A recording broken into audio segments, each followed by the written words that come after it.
Sir body को सबसे पहले इस आदमी ने देखा था। ये यहाँ कचरा बीनने के लिए आया था। तब उसकी नज़र अचानक से इस पायल चौधरी की कटी हुई लाश पे गिरी और घबरा के इसने कंट्रोल रूम फ़ोन करके बता दिया। लाश तो पायल चौधरी की ही है। बड़ी बेरहमी से कत्ल किया गया। दामिनी सर, बॉडी को एग्जामिन करो, चेक करो जरा सेक्सुअल असॉल्ट तो नहीं। सर।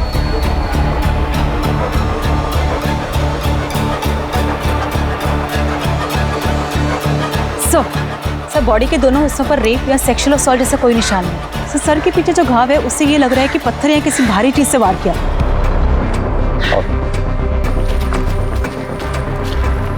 पहले भी कई बार हमें डेड बॉडीज टुकड़ों में मिली, लेकिन इस बार पता नहीं क्यों अजीब लग रहा है। बॉडी को पोस्टमार्टम के लिए भेजो। सर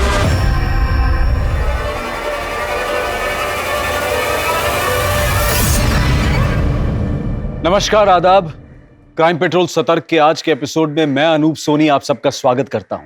पुलिस को एक महिला की 2 भागों में लाश मिली थी, लेकिन अक्सर ऐसे केसेस में जो देखने को नहीं मिलता वो ये कि मरने वाले की पहचान सही सलामत हो। लेकिन तमाम सबूत मिटाने के बाद, जैसे कि विक्टिम का सामान, उसका मोबाइल फोन, मर्डर वेपन, कुछ भी क्राइम सीन पर नहीं मिला। लेकिन विक्टिम की पहचान छोड़ दी गई थी। ये कातिल की भूल थी या फिर कोई चाल। जिसका कत्ल हुआ वो एक मशहूर डांसर पायल चौधरी थी, जो कि दिल्ली, यूपी और बिहार में प्राइवेट पार्टीज में, इवेंट्स में और शादी ब्याह में परफॉर्म किया करती थी। आखिर पायल को इतनी बेरहमी और इतनी दरिंदगी से किसने और क्यों मारा, इस सच को जानने की कोशिश में ये केस ऐसा घूमा कि पुलिस के लिए इसे सॉल्व करना एक बहुत बड़ा चैलेंज बन चुका था। पर सबसे पहला और अहम सवाल ये था कि एक डांसर के अलावा पायल चौधरी कौन थी और उसकी कहानी क्या थी।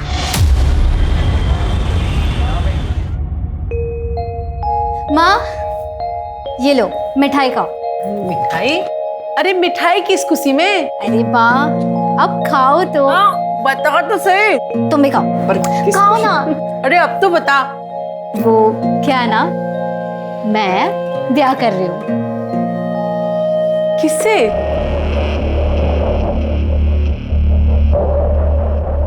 राजन शर्मा नाम है उसका। आप नहीं मिली हो माँ उससे? कुछ महीनों पहले मैं डांस इवेंट में मिली थी उससे।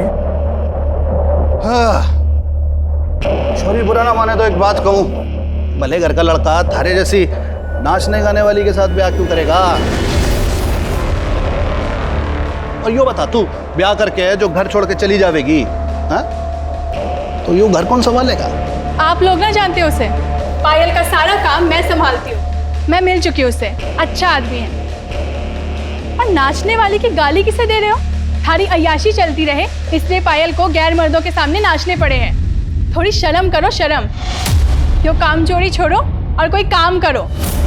छोरी, होश की दवा कर, घनी थानेदार नहीं हो रही है। और यो बताओ, तुम दोनों जो ब्याह का फैसला कर लिया तुमने, छोरे के घर वाले से बात की, ब्याह की, राजी हैं वो लोग? वो क्या है ना, परिवार के नाम पे सिर्फ माँ है उसकी, लेकिन वो मना रहा है माँ को। पुराने ख्यालों की है तो थोड़ी दिक्कत हो रही है। थोड़ी दिक्कत ना है यो घनी दिक्कत वाली बात है। कभी ना मानेगी उसकी माँ कुछ भी।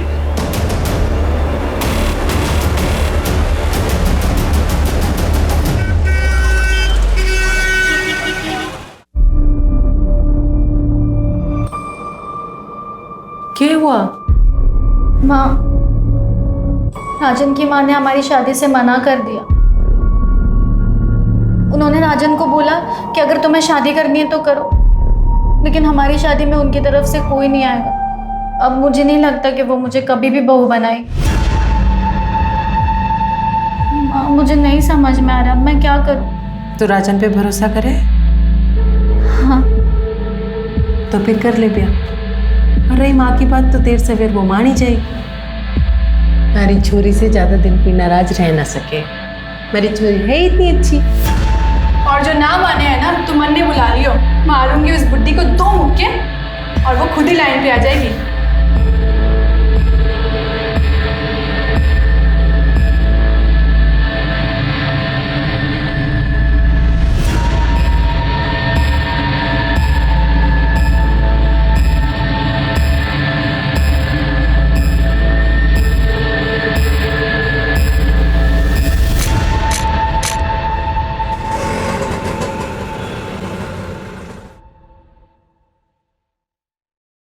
अरे आना।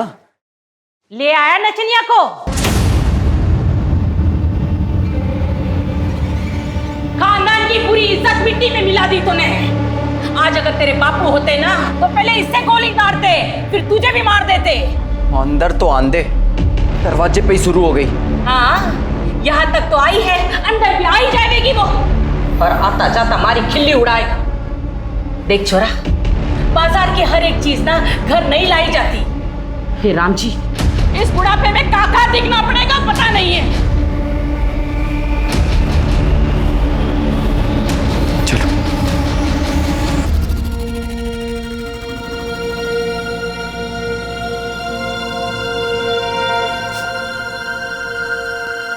क्या होया? मेरी वजह से आपको कितना कुछ सुनना पड़ा। माँ भी आपसे नाराज हो गई ना। तो क्या हुआ? शादी हुई हमारी, अब तो जिंदगी भर साथ में रहना है, एक दूसरे का सुख दुख बांटना है। और माँ की चिंता तू ना कर, उन्हें मैं संभाल लूंगा। धीरे धीरे सब ठीक हो जाएगा। और अभी ये आंसू आंसू पहुंच और थोड़ा शर्मा वर्मा ले, नई नवेली दुल्हन है, थोड़ा फील तो आना चाहिए ना। हाँ, सुहाग रात है आज हमारी, तो थोड़ा तो मुस्कुरा दो। इधर से, इधर से, इधर से।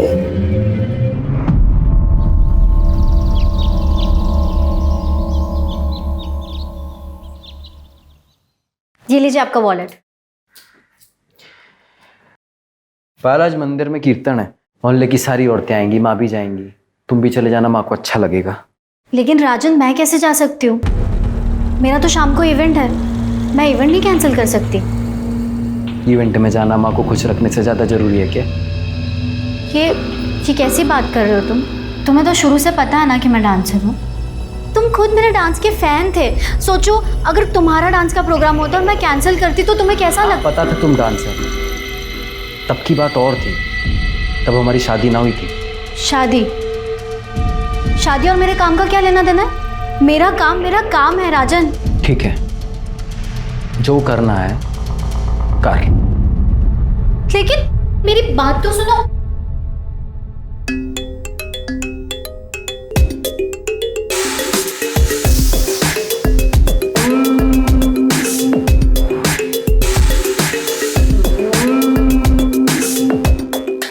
वाह पायल, वाह।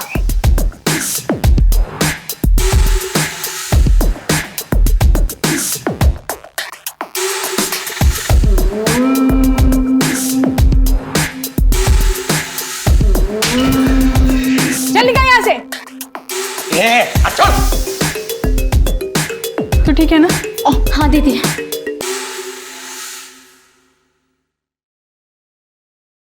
माँ जी,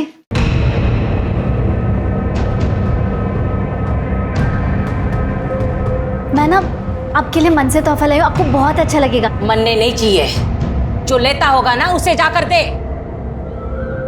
आप देखिए, आपको बहुत अच्छा लगेगा, सच में। एक बार देखिए। मैंने कहा ना मुझे नहीं चाहिए। तारी हराम की कमाई मनने नहीं चाहिए।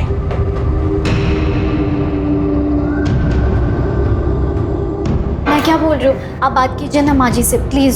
सही कह रही है माँ, तू हमें कोई गिफ्ट देना ही चाहती है तो ये डांस वांस छोड़ के अपना घर संभाल। ये क्या बोल रहे हैं आप? मैं घर तो संभाल ही रही हूँ ना। और रही बात काम की, तो मैंने आपको पहले ही बोल दिया था कि मैं शादी के बाद नहीं छोड़ सकती हूँ काम। काम के नाम का तो बाणा है। बात ये है कि थारे को ये घटिया आदमियों को अपने पीछे ला टपकाता देख के मैं मजा आवे। उनकी गंदी अश्लील बातें सुनना पसंद है थारे को। खुशी होती है थारे को कि इतने सारे लोग थारे पीछे पागल हो रखे हैं। समझ में नहीं आता कि मन में?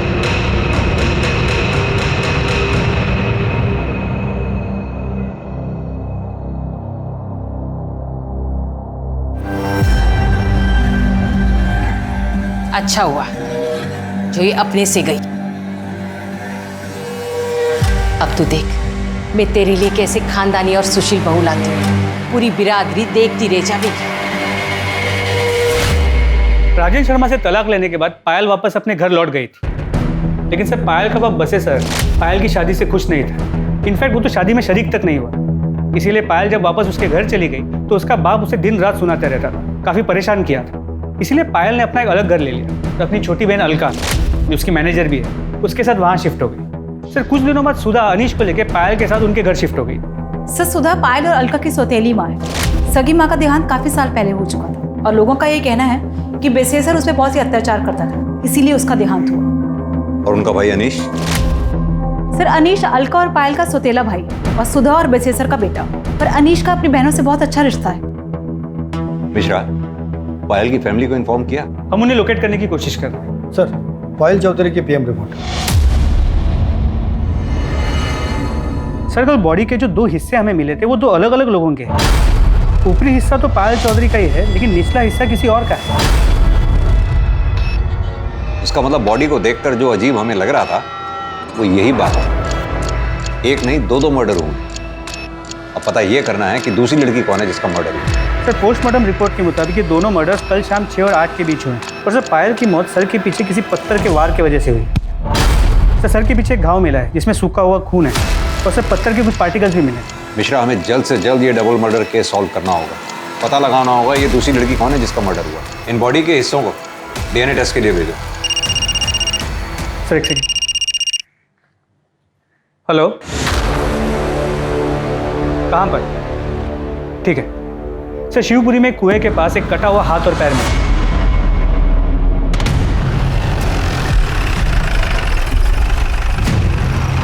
सर यहाँ सिर्फ ये हाथ और एक पैर मिला है, बाकी बॉडी पार्ट्स के लिए हम लोग आसपास चेक कर रहे हैं। हाथ पैर देख के तो यही लग रहा है ये किसी औरत के। इन्हें पोस्टमार्टम के लिए भिजवाओ। आसपास अच्छी तरह से सर्च करो, शायद फेंकने वाले का कुछ सुराग मिले। सर तभी तुम इस पार्ट को चेक करो। हेलो, ठीक है, मुझे एड्रेस मैसेज कर दो। सर पायल चौधरी का एड्रेस मिल गया।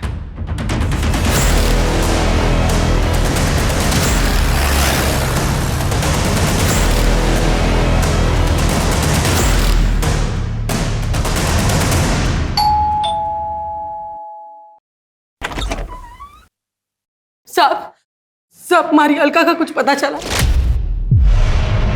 बताया कहाँ थी वो 2 दिन से?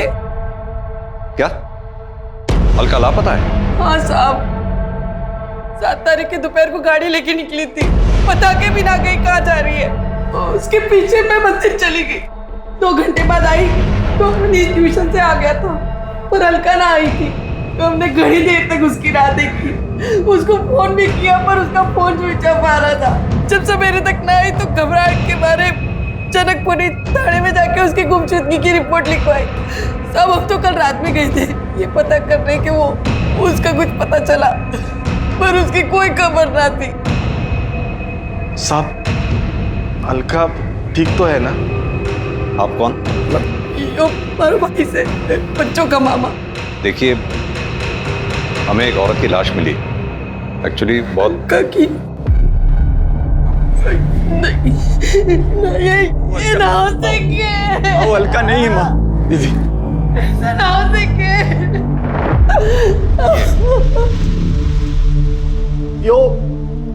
ये तो पायल है।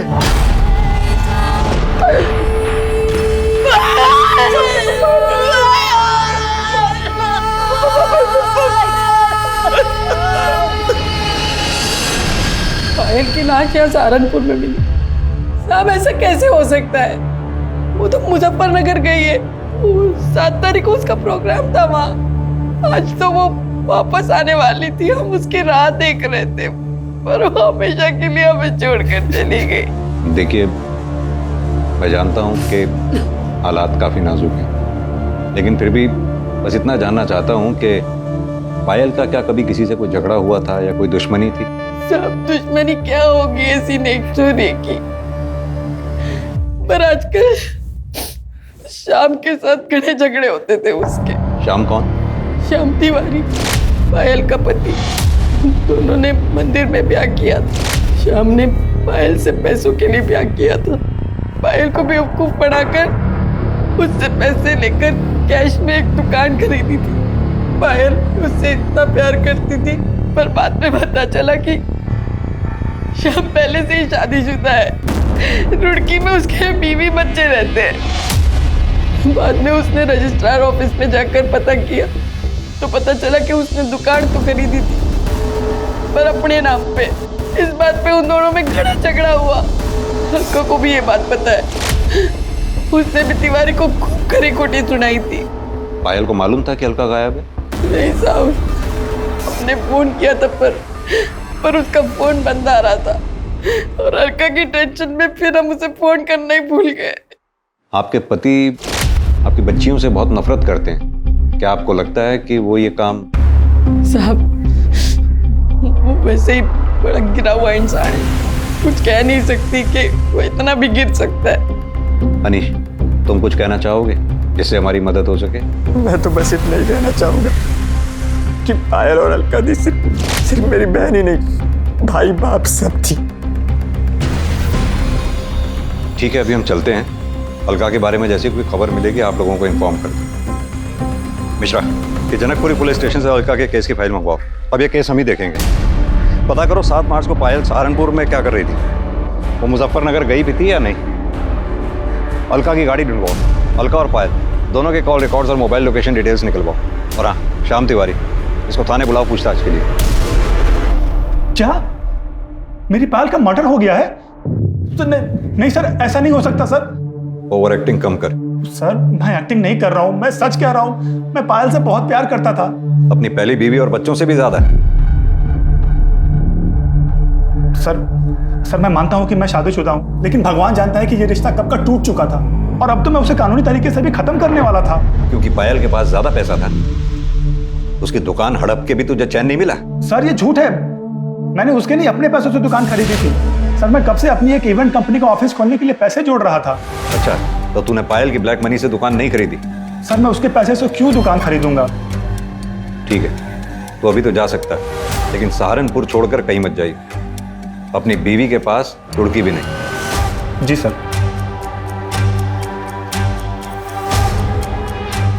मिश्रा, पता करो ये श्याम तिवारी ने जो कहानी सुनाई है इसमें कितनी सच्चाई है। इसके call record, mobile location detail सब निकलवाओ।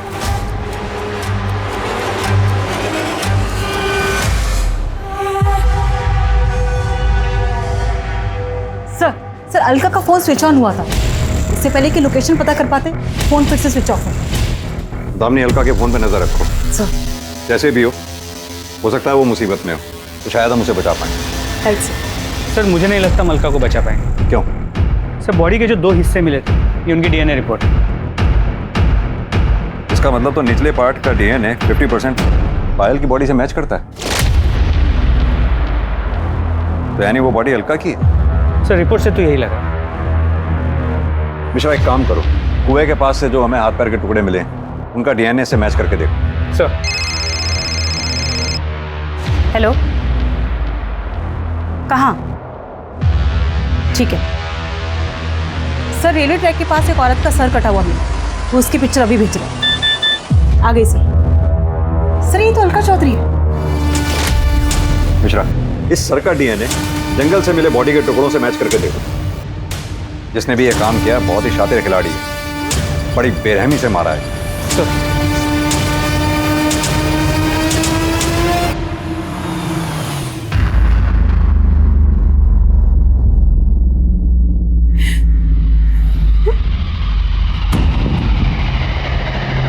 आंटी जी,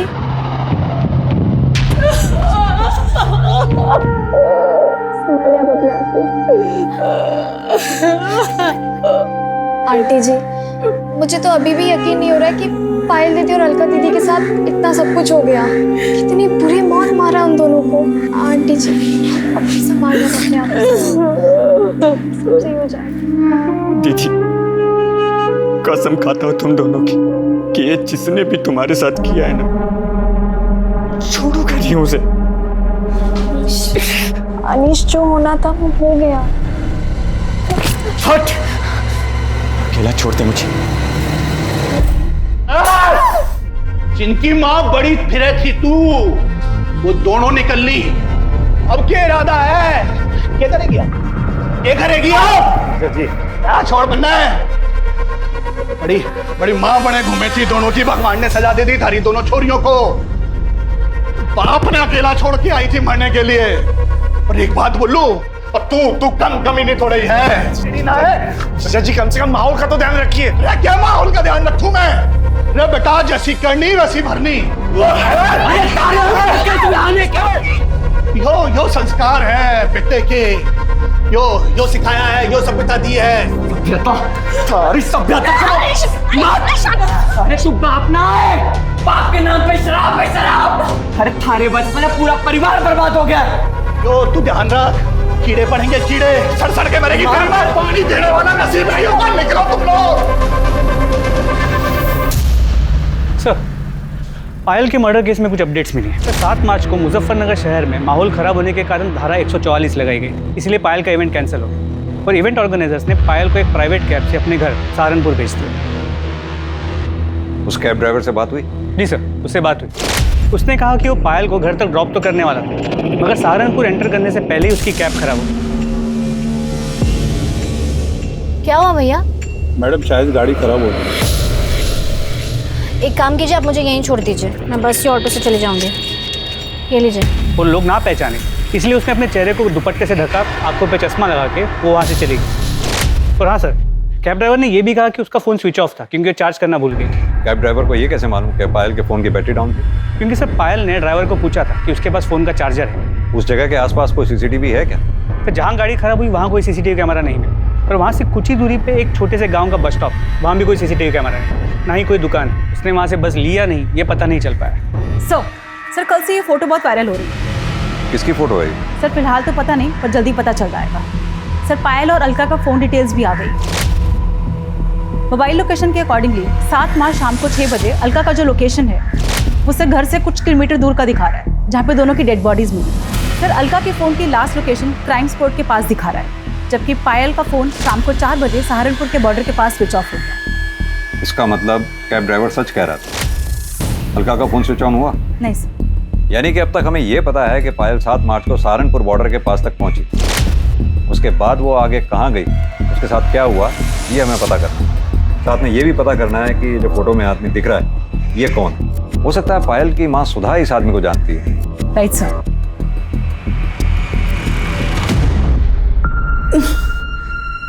ये तो रतन सेठ है, मैं तो इसे घना भला आदमी समझती हूँ। पायल ने घना काम किया है इनके लिए, पर उसने कभी बताया ना कि ये इतना घिनौना काम भी कर सके। कहाँ मिलेगा ये रतन सेठ? मिलना तो अपने गुलमोहर सर्कल वाले ऑफिस में चाहिए, बैठते वहीं हैं।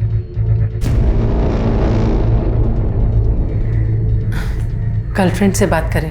गर्लफ्रेंड भी है तुम्हारी? जी, जूही। बचपन से ही घना प्यार करें एक दूसरे को। सेठ घनश्याम ठाकुर जी ने कहा है कि जैसे ही सही समय आएगा दोनों का ब्याह कर देंगे। ठीक है।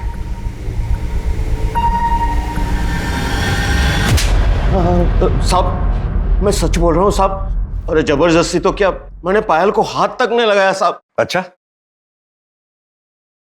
ये फोटो क्या शौक के लिए खिंचवाए थे? साहब ये फोटो की तो मैं क्या बात करूं, इसने तो मेरी जिंदगी बर्बाद कर दी है। मतलब? मैंने पायल के साथ में बहुत काम किया है, उसके साथ सोने के सपने देखता था, लेकिन सब होश में कभी मुझे उसके पास जाने की हिम्मत ही नहीं हुई। वो किसी को अपने पास भटकने ही नहीं देती। एक दिन जैसे ही काम खत्म हुआ तो पेमेंट लेने मेरे कमरे में आई। आओ पायल आओ, बैठो। अरे भाई आज तो तूने कमाल ही कर दिया, लोग तुम्हारे दीवाने हो गए। मुझसे तेरा नंबर मांग रहे और मुंह मांगी कीमत देने के लिए भी तैयार है लोग। नहीं सेठ जी, मुझे एक्स्ट्रा पैसे नहीं चाहिए, बस मुझे मेरे काम के पैसे दे दीजिए। बस अभी लेके आया, तब तक तू बैठ, मैं तेरे लिए जूस लेके आया। बैठ।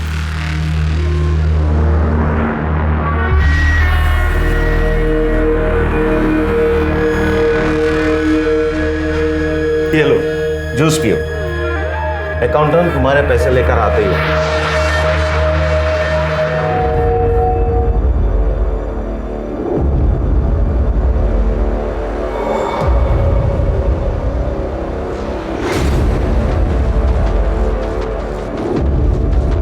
पायल, पायल,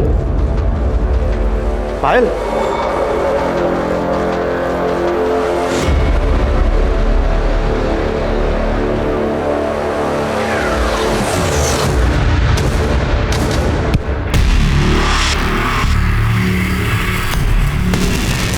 जब मुझे होश आया तो मैं बिना कपड़ों के अपने बेड पे पड़ा था। पायल आसपास कहीं नजर नहीं आ रही थी। तो मैं डर गया कि कहीं वो किसी को बता तो नहीं देगी, पुलिस में तो नहीं चली जाएगी। साहब फिर मैंने अपना फोन देखा तो देखा कि उसमें ये फोटो भी थी और एक मैसेज भी था कि 2 लाख रुपया दे दो वरना ये फोटो पुलिस के पास चली जाएगी। किसने भेजा था वो मैसेज और फोटो? साहब अलका ने। उसी ने मेरे सर पे मारा था जिसके वजह से मैं बेहोश हो गया। अब तक 15 लाख रुपया ले चुकी है सर इस फोटो के ऊपर। अब और पैसे ना देने पड़े इसलिए अलका को मार दिया। पायल के साथ सोने का ख्वाब पूरा नहीं हुआ, पायल को मार दिया। नहीं सर, नहीं सर, मैंने ऐसा कुछ नहीं किया। मैं किसी को क्या मारूंगा, मैं तो एक शरीफ आदमी हूँ। मिश्रा, इसे तब तक रखो जब तक ये केस सॉल्व ना हो जाए। इसके call records, mobile location detail सब निकलवाओ। अच्छी तरह से तोड़ाई करो इसकी। नहीं सर, अरे सर। डीएनए रिपोर्ट से यह साबित हो गया कि कुएं में मिला पैर पायल का था, जबकि कुएं में मिला हाथ और रेलवे पटरी के पास मिला सर अलका के शरीर के हिस्से थे। पुलिस के पास इस केस से जुड़ी कई जानकारियां थी, लेकिन फिर भी ये केस अनसुलझा था। और तभी अलका का फोन स्विच ऑन हुआ और पुलिस उस तक पहुंचने में कामयाब हुई जिसके पास अलका का फोन था।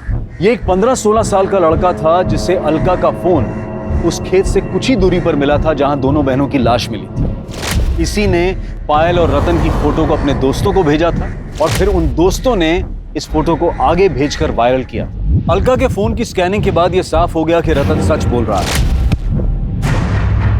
फोटो और मैसेज अलका ने ही भेजे थे और वो रतन को ब्लैकमेल कर रही थी। लेकिन तब भी इससे यह साबित नहीं होता कि रतन ने अलका और पायल का कत्ल नहीं किया था, बल्कि शक अब और गहरा हो चुका था। लेकिन यह साफ था कि दोनों बहनों का कत्ल एक ही समय एक ही जगह पर किया गया था, लेकिन उनके शरीर के हिस्से पुलिस को कंफ्यूज करने के लिए अलग अलग जगह फेंक दिए गए थे। 2 जवान लड़कियों का कत्ल करके उनके शरीर के टुकड़े करना इतना आसान काम नहीं था। लेकिन सवाल यह था कि यह किया किसने था? श्याम, रतन या फिर कोई और था इन दिल दहला देने वाली दर्दनाक हत्याओं के पीछे? सर, अलका की कार सहारनपुर के बाहर हरियाणा बॉर्डर के पास मिली, जहां उसे स्क्रैप करने के लिए छुपाया गया था। मतलब जिसका भी एक काम है, काफी शातिर है, नहीं चाहता था कि गाड़ी हमें मिले। गाड़ी फॉरेंसिक के लिए भेजो। जी सर। रतन सेठ के स्टेटमेंट को क्रॉस वेरीफाई किया? जी सर। जैसे उसने बयान दिया था 6 से 8 मार्च के बीच वो दिल्ली में कॉन्फ्रेंस के लिए गया हुआ था। उस दौरान उसकी मोबाइल की लोकेशन भी दिल्ली की है और कॉन्फ्रेंस में आए कुछ लोगों को मैंने ट्रैक किया, उनसे बात की। उन्होंने कंफर्म किया कि उस दौरान रतन कॉन्फ्रेंस में ही था। हो सकता है उसने एक काम सुपारी देकर करवाया हो। सर पॉसिबल तो है, लेकिन उसके कॉल रिकॉर्ड से ऐसी कोई बात सामने नहीं आई। सर शाम की बैंक डिटेल्स आ गई। सर उससे तो ये पता चला है कि दुकान खरीदने से पहले उसने बैंक से काफ़ी भारी रकम उधार ली थी। सर इससे तो ये लग रहा है कि वो सच बोल रहा है। सर इसके अलावा और कोई इन्फॉर्मेशन नहीं मिली। मिश्रा, पायल के बाप बसी सर, इसके बारे में पता किया मर्डर के वक्त वो कहाँ था? जी सर, 7 मार्च को शाम से ही वो एक देसी ठेके में बैठे उधार की दारू पी रहा था। वहाँ काम करने वाले कुछ लोगों से मैंने बात की, वो वही था। और हाँ सर, पायल के पहले पति राजन के बारे में पता किया। राजन का और उसकी माँ का पायल और अलका से मार्केट में झगड़ा हुआ था, जिस दौरान अलका ने राजन की माँ का सर फोड़ दिया और राजन ने उन्हें धमकी दी थी कि वो उन्हें देख लेगा। और राजन की मोबाइल की लोकेशन उस शाम उसी एरिया की है जहाँ हमें दोनों बॉडीज मिली थी। हो सकता है इस कांड को अंजाम राजन ने ही दिया हो। सर जी, मैंने किसी को नहीं मारा, उल्टा पायल और अलका झगड़े को इस लेवल तक ले गई थी, वरना मैं तो उनके मुंह तक ना लगता। क्या हुआ? कितना टाइम लगेगा दीदी? अरे 2 मिनट रुको, पता नहीं क्या हो गया। पाउडर लिपस्टिक पोत कर चली नचनिया। पता नहीं आज किसका घर बर्बाद। क्या बोली तू? हाँ, हमारी बहन का घर तोड़ दिया। कुछ तो शर्म कर बुढ़िया, भगवान को क्या मुंह दिखाएगी? देखो भगवान की बातें कौन कर रहा है। पूजा पाठ का नौटंकी करती है और कमीन पंती नहीं छोड़ती है। तुझे तो अलका, ये बकवास कर रही है? औकात में रहे वरना क्या? टूट जाए हमारी घर और गृहस्थी, अब मुझे कोई डर नहीं है। और क्यों सुनो मैं तुम्हारी और तुम्हारी माँ की बकवास? हमारी घर गृहस्थी हमारी माँ की वजह से ना टूटी है। थारे को ये घर गृहस्थी से ज्यादा अपना नाच गाना पसंद था। अच्छा, तो ये बात नहीं थी तेरे लिए? तुझे पता नहीं था कि ये क्या काम करती है? तब मारे छोरे ने ये सोचा था कि ये कीचड़ मारे घर में आकर पवित्र हो जाएगी। इसे एक आदमी से थोड़ी ना पेट भरता है। छोड़ूंगा नहीं तेरे को, जान से मार दूंगा दोनों को। जा। इसके बाद मैं सीधा अपनी माँ को लेकर डॉक्टर के पास गया। 3 टांके आए थे माँ को, और तभी तूने तय कर लिया पायल और अलका को मारने का। देखिए सर जी, मैं मानता हूँ कि मैं उस एरिया में था, पर मैं वहाँ अपने फैमिली डॉक्टर से अपनी माँ की दवाइयाँ लेने गया था। आप चाहो तो पता कर लो। वो तो हम पता कर ही लेंगे। अभी तो तू जा सकता है, लेकिन सहारनपुर छोड़कर कहीं मत जाइए। सर, फोरेंसिक टीम ने बताया कि गाड़ी में कोई फिंगरप्रिंट्स नहीं मिले और जो भी खून के ट्रेसेस मिले वो दोनों बहन अलका और पायल के ही। यानी कि पायल और अलका का मर्डर हो सकता है कि गाड़ी में ही हुआ हो सकता है फिंगरप्रिंट्स जानबूझ के मिटाए गए। किसका काम हो सकता है? सर, ये शाम के phone record. Sir, call records के मुताबिक मर्डर के 2 दिन पहले इस शाम ने एक सुपारी किलर गफूर को कांटेक्ट किया। पर सर, ये लोकेशन डिटेल्स के मुताबिक जिस दिन दोनों बहनों का मर्डर हुआ, शाम का फ़ोन रुड़की से सहारनपुर के बाहर आके रुका और फिर वहाँ से पायल के घर की तरफ मूव हुई और फिर पायल के घर से वापस रुड़की की तरफ गया, मगर अलग रास्ते से। मिश्रा, ये पायल की गाड़ी भी तो सहारनपुर बॉर्डर के आसपास ही खराब हुई थी। जी sir. Sir sir sir sir मत मारो सर सर सर सर बता रहा sir sir sir sir sir sir plan तो ये था कि जब 9 मार्च को पायल मुजफ्फरनगर से सहारनपुर आएगी ना, तभी उसका काम तमाम कर दूंगा और उसी दिन अलका को भी मार दूंगा। लेकिन सर, अचानक से पता चला कि पायल का इवेंट ही कैंसिल हो गया। मैंने बहुत देर तक हाईवे पे उसका इंतजार किया, फिर देखा कि अचानक से उसकी गाड़ी खराब हो गई और वो पैदल जाने लगी। वहां बस स्टॉप पर और लोग भी थे, इसलिए मैंने गफूर को वेट करने को कहा। फिर अचानक पायल का दुपट्टा सरक गया और लोगों ने उसे पहचान लिया और लोग भी वहां पर आ गए। सबने उसे घेर लिया। क्या करें अब? फिर एक लड़का मोटरसाइकिल पर आया और पायल उसके साथ चली गई।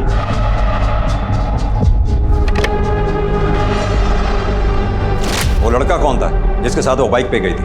सर, वो हेलमेट पहन रखा था, उसकी शक्ल नहीं देख पाया मैं। बाइक का नंबर, बाइक का मॉडल, कलर कुछ तो नोटिस किया होगा। सर, मैं तो उसको मारने के चक्कर में गया था, इतना ध्यान ही नहीं गया मेरा। कहानी सुना रहा है तू हमें? सर, मैं सच कह रहा हूं, मैं उसके पीछे तक भी गया था, काफी देर तक उसका पीछा किया।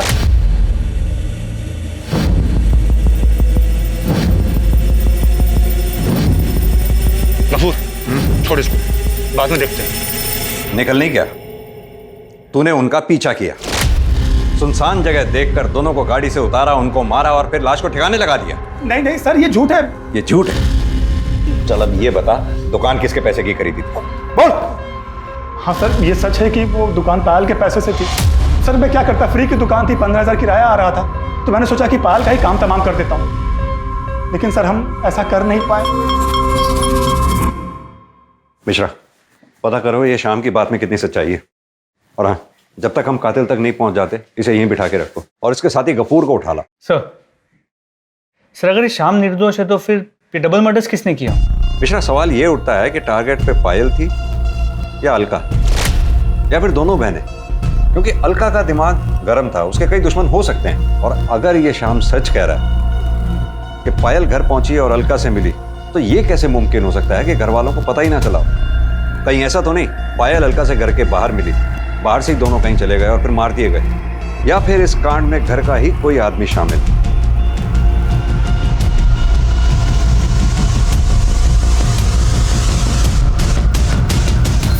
तो श्याम तिवारी सही कह रहा था, अलका के एक नहीं कई दुश्मन। पायल जहां भी परफॉर्म करती थी, लोग उसे छेड़ते थे और अलका उनका मुंह तोड़ जवाब देती। वो ये नहीं देखती थी कि वो कौन है, कोई नेता है, नेता का भाई है या पैसे वाला आदमी, वो किसी से भी नहीं डरती थी। यानी कि कामचोर बाप ने अपनी अय्याशी के लिए अपनी दोनों बच्चियों का जीवन ही बर्बाद कर दिया। पता करो, ये पायल के चाहने वालों की लिस्ट में क्या कोई ऐसा है जो इतने सालों तक अपनी खुंदक पाल के बैठा हो? सर। दामिनी सर, राजन की स्टेटमेंट को क्रॉस वेरीफाई किया? Yes sir. सर, वो सच बोल। सर, उस दिन वो डॉक्टर के यहाँ दवाई लेने के लिए गया था। क्लिनिक की सीसीटीवी फुटेज में ये दिख रहा है कि शाम को 6 बजे से लेकर 7 बजे तक वो क्लिनिक में ही था और उसके बाद उसके मोबाइल लोकेशन घर की तरफ मूव कर। सर, एक सेकंड। हेलो, कहाँ पर? ठीक है सर। खंडर के पास एक औरत का कटा हुआ हाथ और पैर में, जो काफी बुरी हालत में।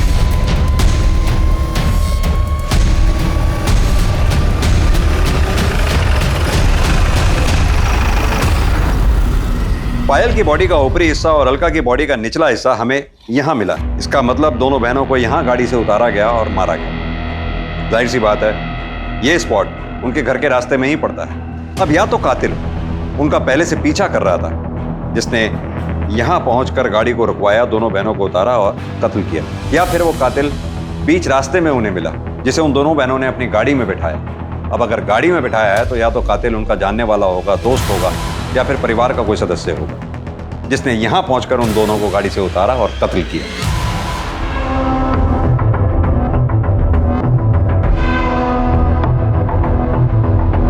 सर, अनीश अभी घर से बाहर निकला है, मैं पीछा कर रहा हूँ सर।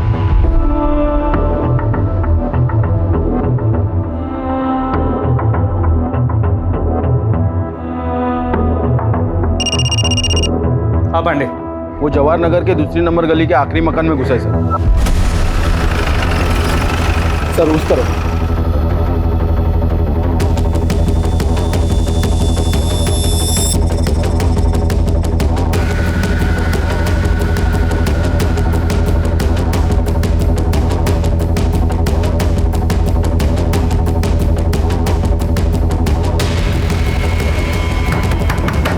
अनीश, हमें पता है तुम अंदर हो, चुपचाप बाहर आ जाओ।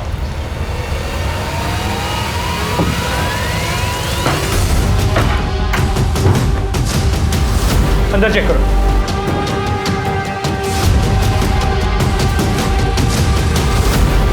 सर, अंदर कोई नहीं है।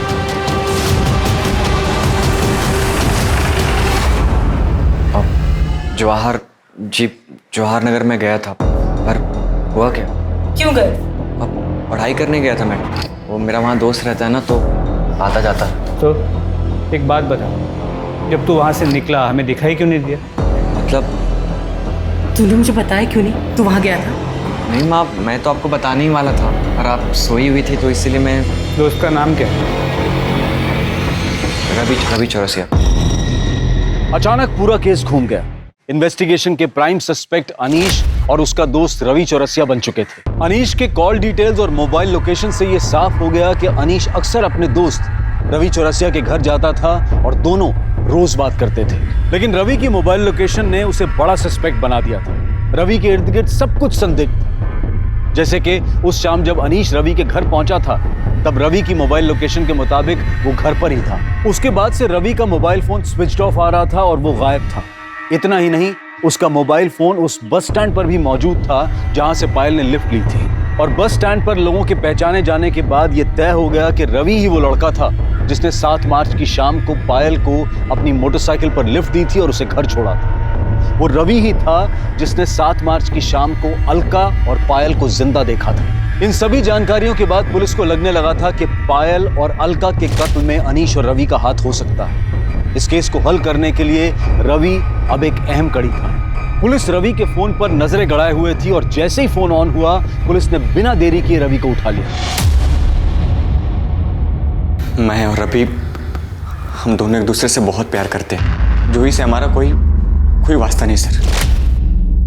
सर, मैं अनीश को पहली बार पायल दीदी और राजन की शादी में मिला था सर, और अनीश को देखते ही मुझे इससे प्यार हो गया था सर। सर, मुझे लड़के पसंद है, ये मुझे तब पता चला जब मैं रवि से मिला।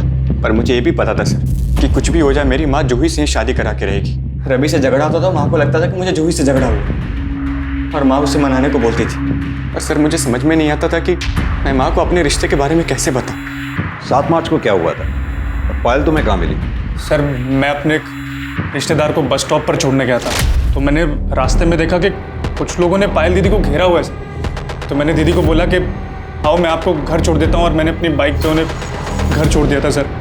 सर, मेरे पास ना पायल दीदी का बैग रह गया था बाइक, मैंने सोचा मैं वापस कर देता। जैसे ही मैं उनके घर के पास पहुँचा तो मैंने देखा वो कार में कहीं बैठकर जा रही थी, और फिर मैंने उनका पीछा किया।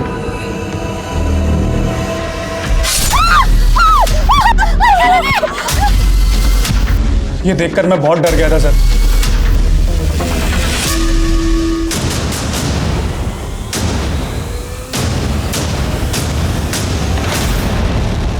क्यों मारा उन दोनों को? मैंने सोच लिया था कि मैं उस अलका को जिंदा ना छोड़ूं। फिर पायल 2 दिन के लिए बाहर गई थी, यही मौका था। हमने सोचा कि बहाने से उसे मंदिर ले जाते हैं और वहीं मार देते हैं, पर फिर पायल वापस आ गई। अरे पायल, शुक्र है भगवान का तू आ गई, नहीं तो जान ही सूख गई थी जब ऑर्गेनाइजर ने बताया था कि तू काफी देर पहले निकल गई। अरे पायल, तू तो 9 तारीख को आने वाली थी, फिर? अरे माँ मैं बताना भूल गई, वो इसका प्रोग्राम कैंसिल हो गया। चल अब आई गई है तो हमारे साथ मंदिर चल, घर में अकेले क्या करेगी? अच्छा ठीक है, मैं बैग रख के आती हूँ। हाँ?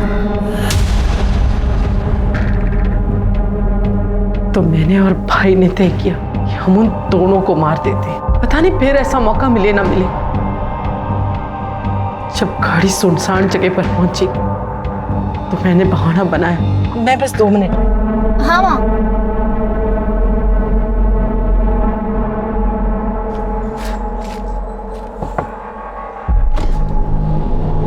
अरे मामा जी आप? मैंने अलका की बात सुन ली थी। वो अनीश और रवि को भगाने की तैयारी कर रही थी, जहाँ वो अपनी मर्जी से रह सके। जूही और अनीश के ब्याह के कितने सारे सपने देखे थे मैंने। वो अलका और एक छोरी की बुद्धि भ्रष्ट करने पर तुली हुई थी।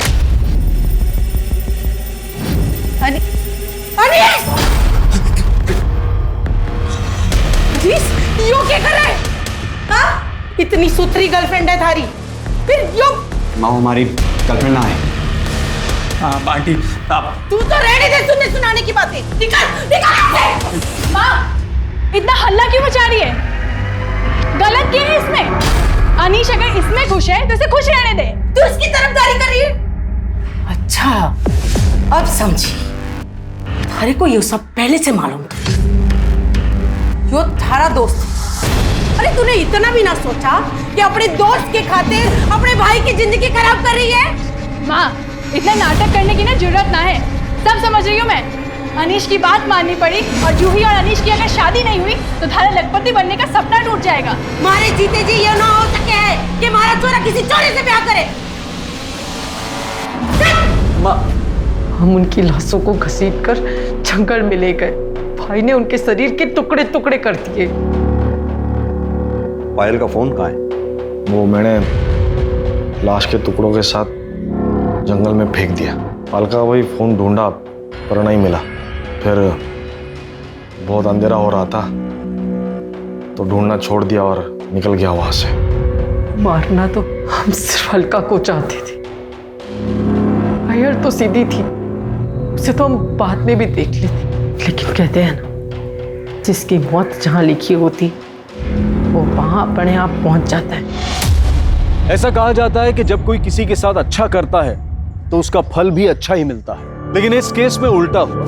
जिस अलका और पायल ने अपनी सौतेली माँ और सौतेले बेटे अनीश को ऐशो आराम और इज्जत की जिंदगी मुहैया करवाई, उसी सौतेली माँ ने अपने बेटे की भलाई सोचकर बेटियों की जान ले ली। ये केस एक सबक है कि अपराध और आपराधिक मानसिकता किसी के अंदर भी विकसित हो सकती है और अपराध घर या बाहर कहीं भी पनप सकता है। देखते हैं हमारे आज के एपिसोड की दूसरी कहानी। मैं भी वही हूँ जिनके इंसाफ के लिए कभी कैंडल मार्च हुए थे।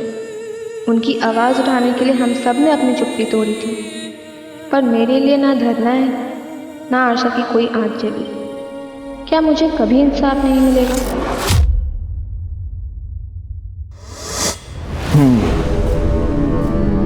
तो तुम्हारा रेप हुआ, किसने किया? सर वो कुछ याद नहीं आ रहा कौन था, पर उसने मेरे साथ। मतलब तुम कह रही हो कि तुम्हारा रेप हुआ और तुम्हें नहीं मालूम किसने की?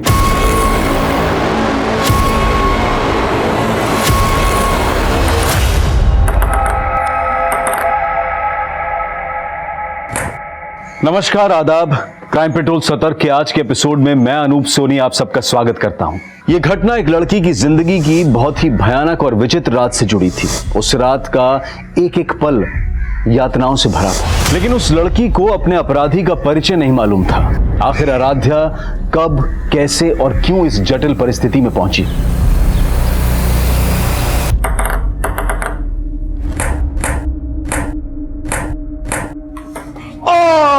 And Aradhya, you win the game. Nice nice shot. ए नहीं ना, क्या कर रही हो तुम? थोड़ा एनर्जी रखो ना।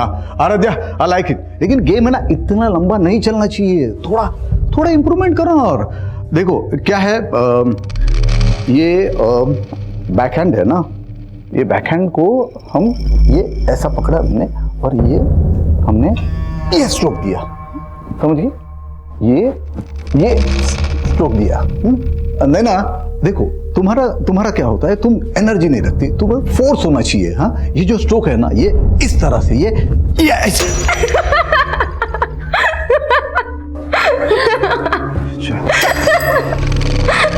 ओके, ठीक, आज प्रैक्टिस यही खत्म करते हैं, कल फिर मिलते प्रैक्टिस पे। चल आराध्या, आज पार्टी करते हैं। जाम से जाम टकरा के मैं अपनी हार और तू अपनी जीत सेलिब्रेट करते हैं। अच्छा, जाम से जाम टकराएंगे ना तो लीवर जाम हो जाएगा। फिटनेस पर ध्यान नहीं देना तुझे। आराध्या, क्या हुआ?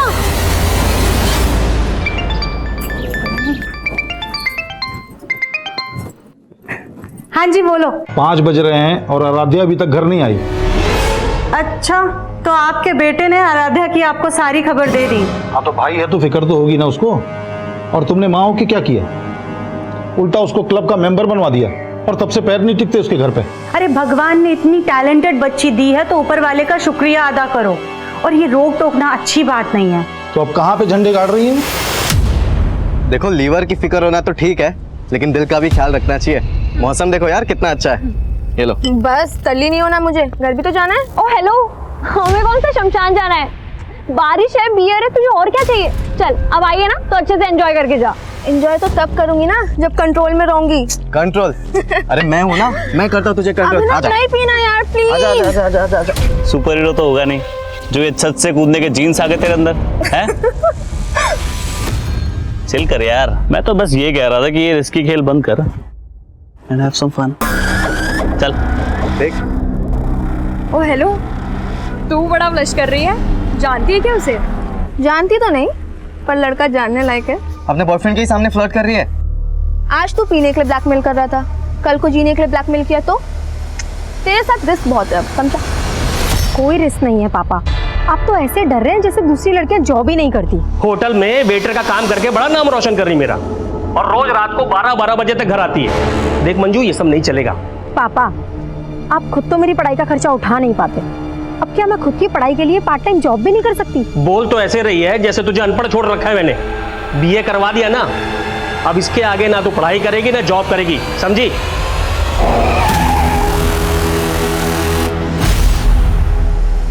ये लड़की मेरी नाक कटवाएगी एक दिन।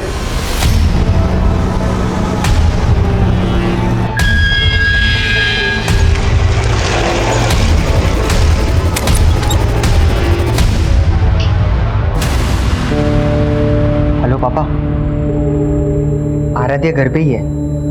जैसे कल रात को आपने उसकी क्लास ली थी ना, बस वैसा ही करो उसके साथ, लाइन पे आ जाएगी वो। अब वो चाहे कुछ भी कर ले, मुझे उस संकी से बात ही नहीं करनी है। बाय द वे, ये कहीं उस करण का जादू तो नहीं जो तूने अभिनव से तुरंत ब्रेकअप कर लिया? हाँ, खींच मत यार, मुझे बस अपने गेम पे फोकस करना है। ओह चैंपियन। अच्छा सुन, आज पार्टी में तो आ रही है ना? नहीं यार, घर में पापा ने डिटेन कर रखा है और भाई मेरे पे पहरा दे रहा है, कैसे आऊंगी?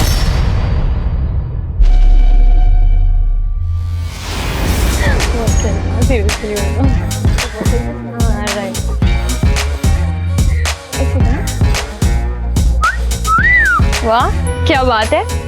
भाई द वे, तू आराध्या ही है ना? क्योंकि वो तो शायद पार्टी में नहीं आने वाली थी, मम्मी ने अलाउ कर दिया। मम्मी ने किस चीज के लिए अलाउ किया? जागरण के लिए या पार्टी के लिए? तेरे कपड़े तो देख। क्यों, क्या हुआ? आराध्या, बहुत सुंदर लग रही हो। अब मैं क्या कह रहा था, मुझे तुमसे कुछ। आराध्या, सॉरी। संध्या। आराध्या, संध्या पे तो हम मिले थे। Karan, right? Right. Sense of humour अच्छा है तुम्हारा। वैसे क्या हुआ आज, चोर पुलिस खेल रहे हो क्या बॉयफ्रेंड गर्लफ्रेंड? अभिनव मेरा बॉयफ्रेंड नहीं है, he is just a friend. Okay.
क्या बात है बेटा? कल से तुम बड़ी गुमसुम लग रही है। माँ वो कुछ नहीं, बस थोड़ी तबीयत ठीक नहीं है।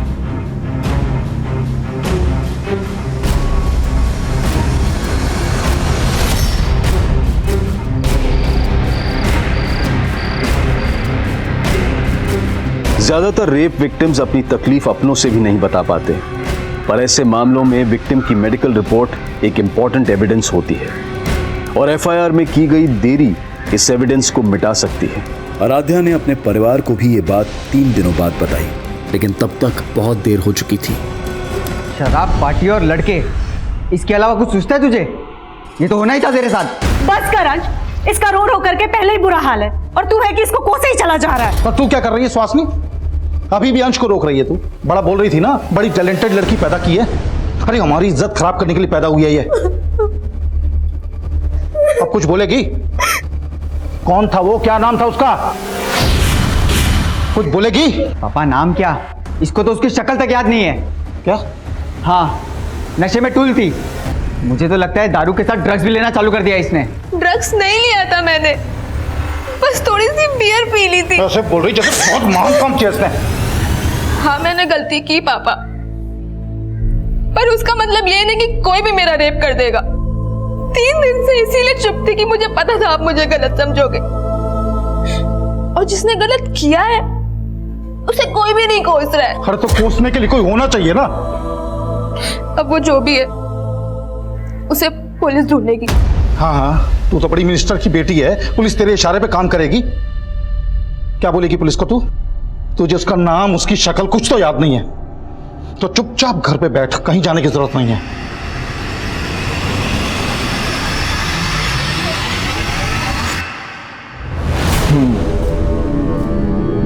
तो तुम्हारा रेप हुआ, किसने किया? पर वो कुछ याद नहीं आ रहा कौन था, पर मतलब तुम कह रही हो कि तुम्हारा रेप हुआ और तुम्हें नहीं मालूम किसने किया? सर दरअसल उस दिन ये होश में नहीं थी।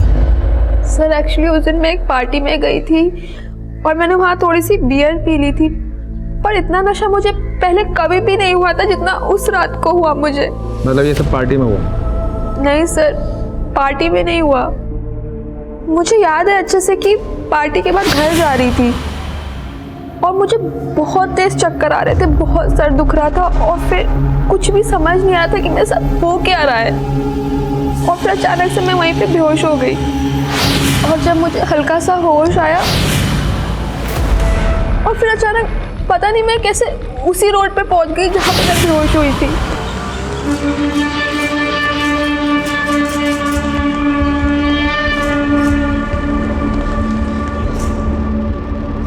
फिर मैंने रियलाइज किया कि मुझे पेट में दर्द हो रहा है, कुछ समझ ही नहीं आ रहा था। फिर मुझे एक टैक्सी दिखी और मैं टैक्सी लेके घर चली गई। कब हुआ है सब? 4 दिन पहले। मतलब तुम्हारा रेप हुआ आराध्या और तुम्हें यहाँ आने में 4 दिन लग गए? सर मैं नहीं समझ पा रही थी कि मैं कैसे आपको ये सब बताऊंगी। मतलब तुम कंफ्यूज थी? कहीं ऐसा तो नहीं कि होश आने और होश जाने के बीच में जो तुम्हारा रेप हुआ, जो तुम बता रही हो, ये सब वाकई में एक सपना हो? नहीं सर, मेरा ये कोई सपना नहीं था, मेरा सच में रेप हुआ है। अरे तो मान लेते हैं रेप हुआ है, पर रिपोर्ट बताओ किसके खिलाफ लिखूं, बोलो।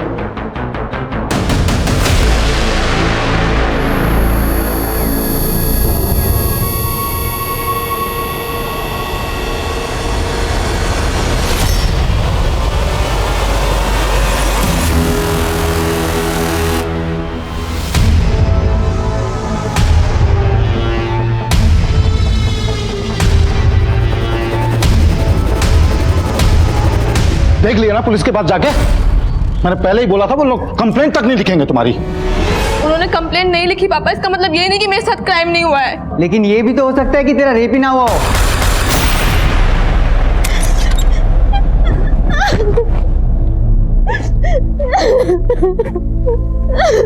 बस बस कर, चुप हो जा। अंश और तेरे पापा कुछ भी बोले, लेकिन मैं तेरी लड़ाई लड़ूंगी। लेकिन बेटा तुझे याद करना होगा कि वो कौन था। ध्यान से सोच, शायद तुझे उसकी शक्ल याद आ जाए। अच्छा ये याद कर कि तो उस दिन उस सड़क से उस कमरे तक कैसे पहुंची? तू खुद से गई थी या तुझे कोई जबरदस्ती लेकर के गया था? ओके ठीक है, बाय। आई बैठी, आ जाओ बेटा, बैठ। सर जब से ये सब हुआ है तब से ये बहुत सदमे में है। मैं समझ सकता हूं बेटा, डरने की जरूरत नहीं।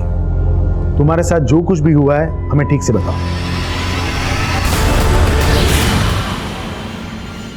पानी, आराम से, डरने की जरूरत नहीं।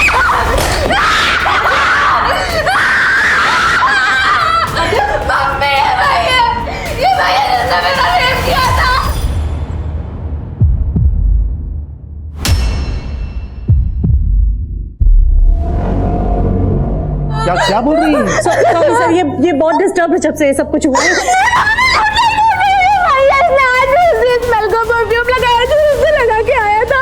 परफ्यूम?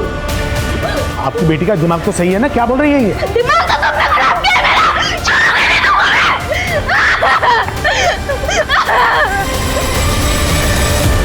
आराध्या कह रही थी कि उसे उस आदमी का चेहरा तक भी याद नहीं है जिसने उसके साथ बलात्कार किया था, और अब परफ्यूम की स्मेल की दलील देकर एक एसएसपी पर गंभीर आरोप लगा रही थी।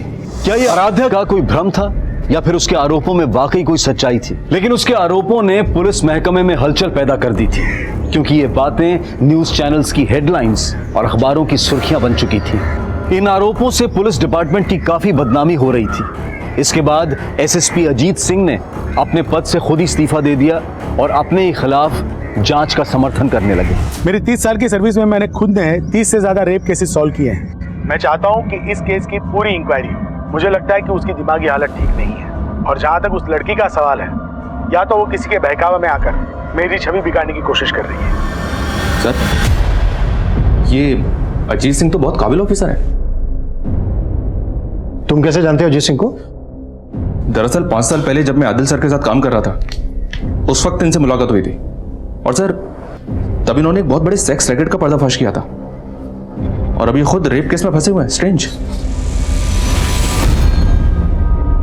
उस दिन तो तुम्हें किसी आदमी का चेहरा भी याद नहीं था, और आज तुम कह रही हो कि अजीत सर के परफ्यूम की स्मेल रेपिस्ट के परफ्यूम की स्मेल से मिलती है। पर एक जैसा परफ्यूम तो कई लोग इस्तेमाल करते हैं। अब इन बातों से तुम्हारे दिमागी हालात पर सवाल उठेगा कि नहीं? देखिए, अगर मैं आपको पागल लग रही हूँ तो मेडिकली प्रूफ करके दिखाइए। पहले मेडिकली ये तो प्रूव हो जाने दीजिए कि तुम्हारा रेप हुआ है। तो आप मुझे झूठा साबित कर रहे हैं? झूठ और सच तो सबूत साबित करेंगे। अब आते हैं तुम्हारी स्टेटमेंट पे। उस सुबह जहां तुम ऑटो का वेट कर रही थी, वहां कोई भी सीसीटीवी नहीं है, तो किसी बात का कोई प्रूफ नहीं है, और तुम्हें याद नहीं है कि तुम उसके बाद गई कहां। लेकिन सर, मुझे ये तो याद आ गया है ना कि उस दिन एक ब्लैक कार आई थी, और उस कार में कोई था जो मुझे लिफ्ट के लिए पूछ रहा था। वो कार से उतरा और मुझे अपने साथ लेकर गया, और मुझे पता भी नहीं चला। अब तुम ये कहोगी कि उस ब्लैक कार में अजीत सर थे? नहीं, वो आदमी कोई और था। मतलब कार में तुम्हें कोई और लेके गया, और तुमने रेप का इल्जाम अजीत सर पे लगाया? क्योंकि उस दिन कमरे में अजीत सिंह ही था, और वो कार में कोई और था, और वो कार वाला ही मुझे बेहोशी की हालत में उस कमरे तक लेकर गया, और शायद वापस मुझे वहीं छोड़ दिया। पहले तो तुम्हें एक आदमी भी याद नहीं आ रहा था, अब दो याद आ रहे हैं। तुम्हारा रेप एक आदमी ने किया है, दो ने? एक ने, और वो एक आदमी अजीत सिंह है जो उस दिन उस कमरे में था। कहाँ था वो कमरा? कौन सा होटल, कौन सा लॉज? कुछ कह नहीं सकती। उस दिन तुमने बताया था कि तुमने बियर पी रखी थी। ऐसे कितनी बियर पी थी कि जो तुम्हें होश नहीं था? शायद 2। और यही बात मुझे भी समझ नहीं आ रही है कि 2 बियर में मुझे इतना नशा कैसे हो सकता है। मतलब कोई और था वहां जिसने तुम्हारी बियर में नशीली दवाई मिलाई थी? मुझे भी ऐसे ही लग रहा है कि मेरी बियर में नशे की गोली किसी ने पार्टी में ही मिलाई थी। अगर ऐसा था तो पॉसिबल है कि वो शख्स जिसने तुम्हारा रेप किया है उसी पार्टी में मौजूद था। आराध्या अपने गुनहगारों के बारे में कितना जानती थी ये अब भी साफ नहीं था, लेकिन उस पार्टी वाली रात की आराध्या से जुड़ी एक एक एक्टिविटी का पता किया जा रहा था। जैसे वो उस पार्टी में किस ऑटो से गई थी, किस टैक्सी से वो अगली सुबह अपने घर पहुंची थी, और इनके बीच में वो काली कार किसकी थी जिसने उसे लिफ्ट दी थी, वो कमरा कहाँ था जहां उसके साथ बलात्कार किया गया था। हाँ सर, उस रात मैं पार्टी में मौजूद था, लेकिन जब मैं वहाँ से निकला तब आराध्या वहीं पे थी। वो नैना और अपने फ्रेंड्स के साथ ड्रिंक्स कर रही थी। उसके बाद क्या हुआ कुछ नहीं पता मुझे। सर आराध्या तो पार्टी में भी नहीं आने वाली थी। क्यों? सर एक्चुअली आराध्या के पापा बहुत स्ट्रिक्ट है, वो उसे कहीं नहीं जाने देते, लेकिन उसकी मम्मी बहुत सपोर्टिव है, तो उसकी मम्मी ने उसे बाद में अलाउ कर दिया था। ये आराध्या पार्टी बनने से तुमसे पहले चली गई थी या बाद में? सर वो पहले ही चली गई थी, लेकिन हाँ सर मैंने बाद में अभिनव को उसके पीछे जाते हुए देखा था। ये अभिनव कौन है? सर अभिनव आराध्या का बॉयफ्रेंड है। हाँ सर, उसने मुझसे ब्रेकअप किया था, लेकिन सर उसने मुझ पर कोई भी रेप एलिगेशंस नहीं लगाए। लेकिन तू उसके पीछे तो गया था, शायद किसी को देखा उसके पीछे। सर मैं उसके पीछे गया था, लेकिन इससे पहले कि मैं उससे बात करता मेरे दोस्तों ने मुझे रोक लिया। आप चाहे तो उनसे पूछ सकते हैं। और आराध्या से तो मैं मिला तक नहीं था सर, वो पूरे पार्टी में करण के साथ ही थी। करण? सर मैं उस रात सिर्फ दूसरी बार मिला था आराध्या से सर। हाँ लेकिन सर मुझे ऐसा फील हो रहा था सर, वो अपने बॉयफ्रेंड अभिनव को जलाने के लिए बार बार मेरे पास आने की कोशिश कर रही थी सर। लेकिन सर मैंने उसे साफ क्लियर कर दिया था कि मैं अभी किसी और के साथ हूँ सर। ठीक है, तुम जा सकते हो। Thank you sir. सर उस टैक्सी वाले का पता चल गया जिसने उस सुबह आराध्या को घर पे छोड़ा था। हाँ साहब, उस सुबह मैंने इस लड़की को एमजी क्रॉसिंग रोड से इसके घर सुंदर नगर छोड़ा था। ये लड़की कह रही है इसके साथ रेप हुआ था। उस दिन जहाँ से इसने तुम्हारी टैक्सी हायर की थी, ये फुटपाथ पे बेहोश पड़ी थी। तुमने देखा था इसे बेहोशी की हालत में? नहीं साहब, मैं तो खुद अपनी टैक्सी में सो रहा था। इसने खुद मुझे जगा के मेरी टैक्सी हायर की। और इसके साथ क्या हुआ क्या नहीं हुआ साहब, वो तो मुझे नहीं मालूम। क्या रंग है तेरी टैक्सी का? साहब सफ़ेद है।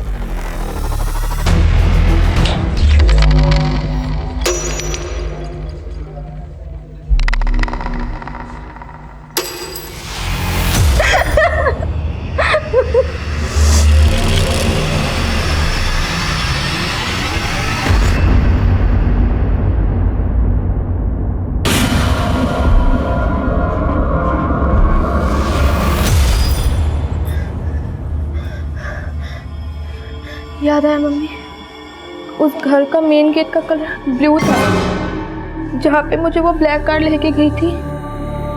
Blue colour? पर बेटा पुलिस ने कंफर्म किया है अजीत सिंह के बंगलों का मेन गेट ब्लू कलर का नहीं है।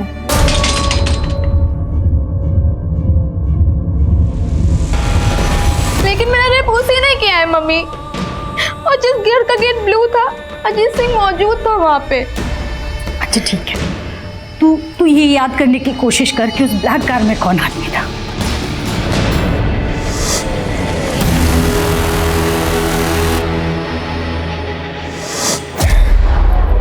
याद आया कौन था ब्लैक कार में? आराध्या, अब तुम कभी प्रूव नहीं कर पाओगी कि अजीत जी ने तुम्हारा रेप किया। मतलब अब आप वो कर रहे हैं जो वो आपसे करवा रहे हैं। अब तुम मुझे समझाओगी मुझे क्या करना चाहिए और क्या नहीं करना चाहिए?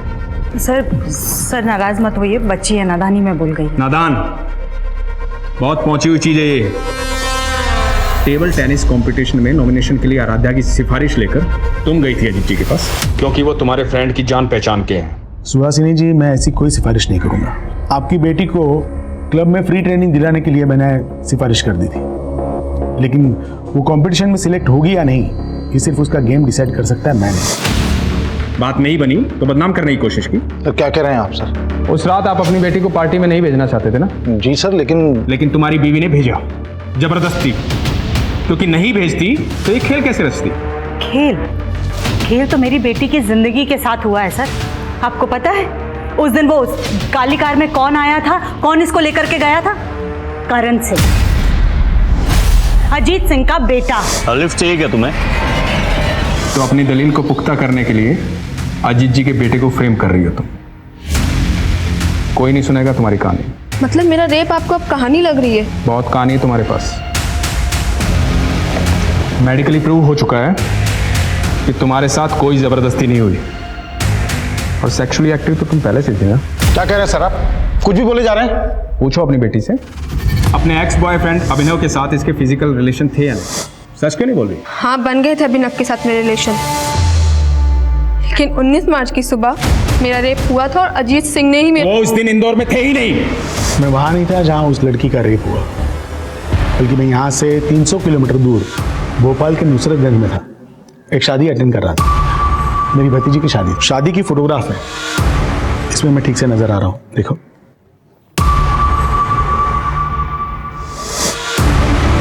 अपने एलिगेशन वापस लो,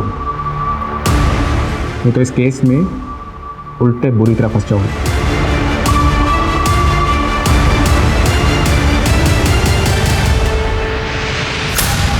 कहाँ गायब था कल से? वो अपन तेरी ये आवारागर्दी बंद कर दे। अगर तेरे खिलाफ कुछ भी साबित हुआ ना, तो सबसे पहले मैं तुझे अंदर करवाऊंगा।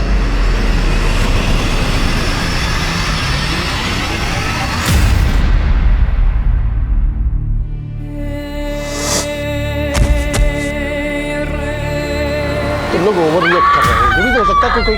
आराध्या, आराध्या,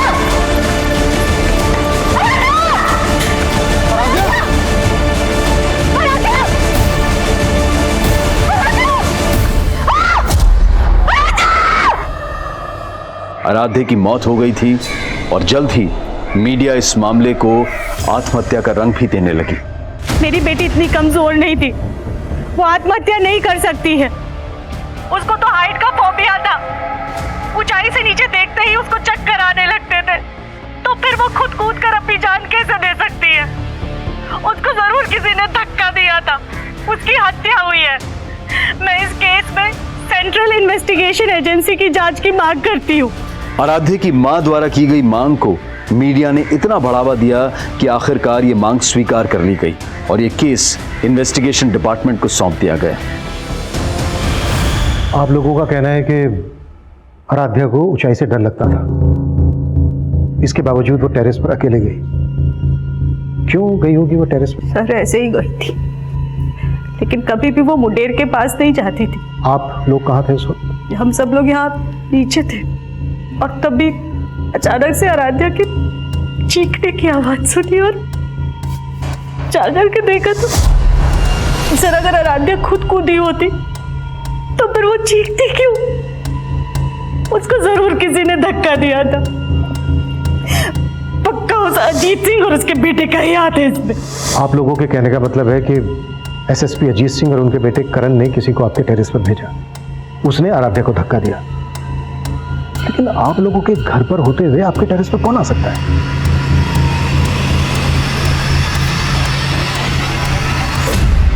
सर लड़की की लाश वहां मिली थी। अगर कोई बाहरी आदमी इस छत पे आया है तो पड़ोस की किसी छत से ही आ सकता है, क्योंकि यहाँ पे आने के लिए सीढ़ियां घर के अंदर से ही आती हैं और आस पड़ोस की किसी छत पे सीसीटीवी मिलना तो पॉसिबल नहीं है। सुमित साहब, आसपास पता करो, वारदात के दिन कोई सस्पिशियस शख्स देखा गया था क्या? साहब, मनीष, सबसे पहले हमें यह पता करना होगा कि आराध्या का रेप और मर्डर केस क्या दोनों आपस में कनेक्टेड है या फिर दोनों केसेस अलग अलग हैं? लेकिन सर इस केस की इन्वेस्टिगेटिव टीम का तो यही मानना है कि आराध्या का रेप ही नहीं हुआ और मेडिकल रिपोर्ट से भी ये कंफर्म नहीं हुआ है। मेडिकल रिपोर्ट से तो तब कंफर्म होता ना जब रेप के तुरंत बाद उन्होंने आराध्या का मेडिकल करवाया होता। उन्होंने रिपोर्ट ही 4 दिन के बाद फाइल करवाई थी।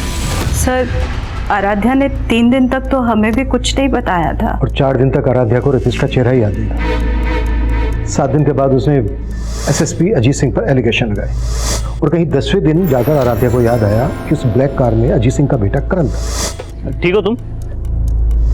सर आराध्या को जैसे जैसे जो कुछ भी याद आता जा रहा था वो हमें बताती जा रही थी। इसका मतलब ये नहीं है कि वो कुछ भी झूठ बोल रही थी, लेकिन पुलिस ने हमारी किसी बात पर भी भरोसा नहीं किया। हाँ सर, अजीत सिंह ने घर पे आके मुझे धमकी दी। मैं कोई टेढ़ा तरीका इस्तेमाल नहीं करना चाहता। आप कोर्ट में जाना चाहते हैं, जरूर जाइए, लेकिन कोर्ट का फैसला आप पे भारी पड़ेगा। मेरे बॉस से बोल के मुझे जॉब से निकलवा दिया, उसके बाद मेरी वाइफ और बेटी के पीछे गुंडे लगवा दी। 2 दिन में अगर कंप्लेन वापस नहीं ली ना तो अंजाम बुरा होगा, समझे? कौन आदमी थे वो? पता नहीं, बिना नंबर प्लेट की बाइक पर आए थे और दोनों ने हेलमेट भी लगा रखा। हमने पुलिस को इस बात की जानकारी दी, लेकिन हमारी कोई सुनवाई नहीं हुई। सर आराध्या की फैमिली भले ही लगातार अजीत सिंह और उसके बेटे पर एलिगेशन लगा रही है, लेकिन अजीत की अलाबाई उसके खिलाफ नहीं जाती। ये देखिए सर, 19 मार्च को अजीत सिंह भोपाल में शादी में शामिल हुआ था, और ये बात सही है सर, मैंने कंफर्म किया है। और सर ये एविडेंस अजीत जी के बयान को सपोर्ट करता है। मनीष, कहीं ऐसा तो नहीं है कि तुम अभी भी इस बात से इन्फ्लुएंस हो कि अजीत सिंह एक काबिल ऑफिसर थे? नहीं सर, बिल्कुल भी नहीं। मैं सोच रहा हूँ कि अगर सच में अजीत सिंह इस केस में इन्वॉल्व है, तो अजीत सिंह जैसा काबिल ऑफिसर अगर इस तरह का कोई क्राइम करेगा तो वो इतनी सफाई से करेगा कि किसी का हाथ उसके कॉलर तक ना पहुंच पाए। हो सकता है ये जो अलीबाई के प्रूफ है ये अजीत सिंह के दाव पेच हो। लेकिन सर अगर ये कोई दाव पेच है तो अजीत सिंह 19 मार्च के इस फोटो में क्यों दिख रहे हैं? वो वेडिंग पार्टी चली होगी 18 मार्च की रात से 19 मार्च की सुबह तक, और 19 मार्च की रात को 12 साढ़े 12 बजे से लेकर सुबह 6 बजे तक आराध्या गायब थी। मनीष, ये भी तो हो सकता है उसी रात लेट नाइट अजीत सिंह भोपाल से इंदौर आ गया। लेकिन 19 तारीख की रात तक अजीत जी का फोन भोपाल में एक्टिव था, तो क्या ये भी कोई दावपेच का हिस्सा हो सकता है सर? ये दावपेच किसका है ये पता लगाने के लिए हमें सबसे पहले उस घर का पता लगाना होगा जिसके लिए आराध्या ने कहा था कि उसमें उसका रेप हुआ। आराध्या ने स्टेटमेंट दी थी कि उस घर का गेट नीले रंग का था, लेकिन पुलिस ने उस घर को ढूंढने की कोशिश ही नहीं की। लेकिन हमें ढूंढना है। Sure sir. उस ब्लैक कार की क्या अपडेट है? As per the Aradhya's statement Ajit Singh के बेटे करण ने ब्लैक कार में ही उसको लिफ्ट दी। ठीक हो तुम? लेकिन आराध्या ने जहां से लिफ्ट ली थी उस जगह पे कोई सीसीटीवी नहीं है, और रिकॉर्ड से भी ऐसा कुछ पता नहीं चला है कि करण के पास कोई ब्लैक कलर की कार हो। ठीक है, शुरुआत अजीत सिंह के बेटे करण से ही करते हैं। बुलाओ करण को पूछताछ के लिए। सर मैं उस रात पार्टी वेन्यू के बाहर आराध्या से मिला ही नहीं सर, और ना ही मेरे पास कोई ब्लैक कलर की कार है। सर मैं खुद शॉक्ड हूं, पहले तो उसने मेरे पापा पे एलिगेशन लगाए और अब मुझे घसीट रही थी। अब तुम ये कहोगे कि उसने तुम्हारे पापा पर एलिगेशन इसलिए लगाए थे क्योंकि तुम्हारे पापा ने टेबल टेनिस कंपटीशन के लिए उसकी सिफारिश नहीं की थी। ऐसा पापा को लगता है, हो सकता है वजह कुछ और हो। क्या वजह और? ऐसा कहना नहीं चाहिए लड़की के बारे में, पर वो मुझसे अट्रैक्टेड थी सर, वो फिजिकल होना चाहती थी मेरे से।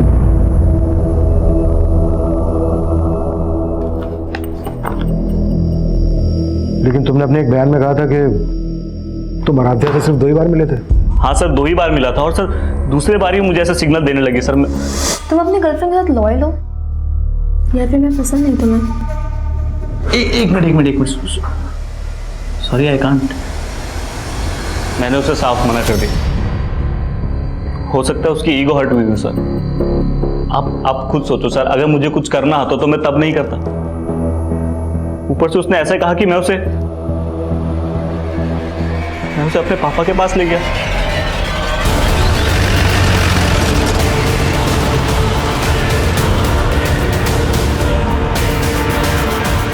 अजीत सिंह और उसका बेटा करण सिंह भले ही इस केस के प्राइम सस्पेक्ट थे, लेकिन इस केस में अभी बहुत कुछ था जो सामने नहीं आया था। जैसे कि आराध्या की मौत के पीछे का राज क्या था, वो नीले गेट वाला घर अगर था तो कहां था, वो काली गाड़ी अगर करण की नहीं थी तो किसकी थी, और उस रात पार्टी में मौजूद लोगों से भी इन्वेस्टिगेटिंग डिपार्टमेंट अपने तरीके से पूछताछ कर रही थी। और उस टैक्सी वाले को भी फिर से तलब किया गया जिसने आराध्या को रेप के बाद उसे उसके घर छोड़ा था। हाँ साहब मैं मानता हूँ, उस सुबह मैं MG रोड क्रॉसिंग पे था, लेकिन मैं अपनी टैक्सी में सो रहा था और मैंने उस लड़की को तब देखा जब वो मेरी टैक्सी हायर करने आई। उस वक्त हालत कैसी थी उसकी? हालत तो ठीक नहीं थी साहब, वो बहुत ज़्यादा डरी हुई लग रही थी।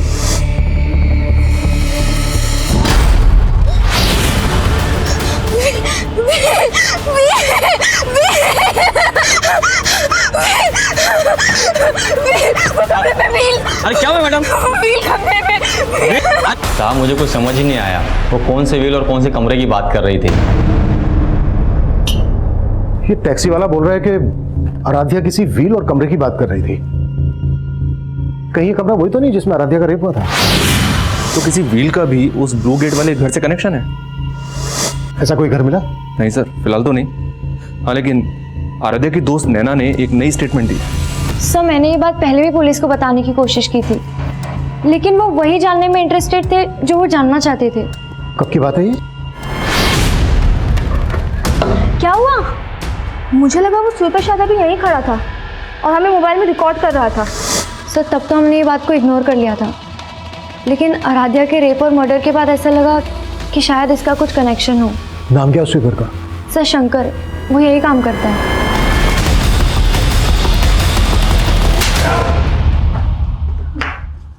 मैंने क्या किया सर? शंकर ने स्टेटमेंट दिया तेरे खिलाफ। स्टेटमेंट? कैसा स्टेटमेंट? कि सफाई के बहाने शंकर को तूने गर्ल्स लॉकर रूम के पास भेजा। पैसे दिए थे तूने शंकर को आराध्या का वीडियो निकालने के लिए। नहीं, शंकर झूठ बोले। शंकर झूठ बोले। कैसा वीडियो? वही वीडियो जो उसने तुझे भी सेंड किया था। उसकी मैसेज हिस्ट्री निकाली हमने और तेरी हिस्ट्री भी निकाली। इससे पहले भी कई लड़कियों ने कंप्लेन की थी ना तेरे खिलाफ। यकीन कीजिए सर, मैंने कुछ नहीं किया। आराध्या को लेकर तेरी बुरी नियत थी ना? मैंने शंकर को पैसे दिए थे वीडियो रिकॉर्ड करने के लिए, लेकिन आराध्या के साथ मैंने कोई गलत काम नहीं किया सर। इसी वीडियो के बल पे तू ब्लैकमेल कर रहा था ना आराध्या को? तू नहीं रेप किया ना आराध्या का? तेरे ही कहने पर आराध्या एसएसपी अजीत सिंह और उसके बेटे करण पर एलिगेशन लगा रही थी ना? नहीं सर, मैंने ऐसा कुछ नहीं किया सर। मैंने नहीं किया। ऐसा नहीं किया सर ये सुधाकर तो वहीं का वहीं अटका हुआ है। करण और अजीत से भी इसके ऐसे किसी इशू का पता नहीं चला है जिससे लगे कि सुधाकर की ब्लैकमेलिंग की वजह से आराध्या करण और अजीत पे एलिगेशंस लगा रही थी। मनीष, ये सिर्फ मेरी थ्योरी है। इसका मतलब ये नहीं है कि अजीत सिंह और उनके बेटे करण को मैं शक के दायरे से बाहर कर रहा हूं। सर एक थ्योरी मेरी भी है। अगर हम लोग ये मान लें कि आराध्या की संदिग्ध मौत और उसका रेप केस दोनों अलग अलग हैं, तो हम आराध्या की फैमिली को क्लीन चिट नहीं दे सकते। आराध्या का भाई और फादर तो चाहते ही नहीं थे कि आराध्या केस फाइल करे। वो तो आराध्या ने फोर्स किया तो अंत में जाकर केस फाइल हुआ। और शायद इसीलिए आराध्या को छत से गिराकर मार दिया गया। सिर्फ इस थ्योरी के बेसिस पे हम इनको इंट्रोगेट नहीं कर सकते। देखो कुछ मिलता है क्या इनके खिलाफ?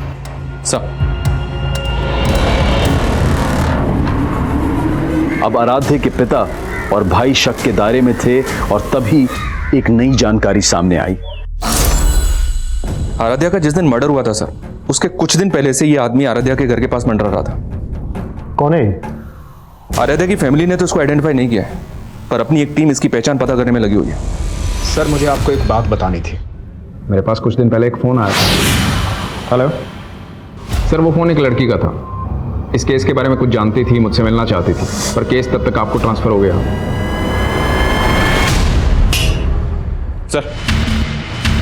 सर पीआई राजेश मौर्य ने जिस लड़के का नंबर दिया था, वो नंबर किसी मंजू नाम की लड़की का था। लेकिन कुछ दिन पहले मंजू की एक रोड एक्सीडेंट में मौत हो गई। जी हाँ सर। और चौंकाने वाली बात यह है कि राजेश का ऐसा मानना था कि वो लड़की उन लोगों को जानती थी जिनके प्रेशर में आराध्या ने अजीत पर रेप केस लगाए थे। अगर इंस्पेक्टर राजेश को ये बात पहले से पता थी तो उसने ये बात हमें बताने में इतना टाइम क्यों लगा दिया? Manju hit and run case Narendra Nagar थाने में आया था और जिस टेम्पो से मंजू का एक्सीडेंट हुआ था उस टेम्पो का भी अभी तक पता नहीं लगा पाए ये लोग। और सर वो लोग ऐसा मान रहे हैं कि मंजू जानबूझ के टेम्पो के आगे आई, क्योंकि मंजू के फादर ने स्टेटमेंट दिया था कि मंजू ने पहले भी सुसाइड करने की कोशिश की थी। मंजू के फादर से मिलना पड़ेगा।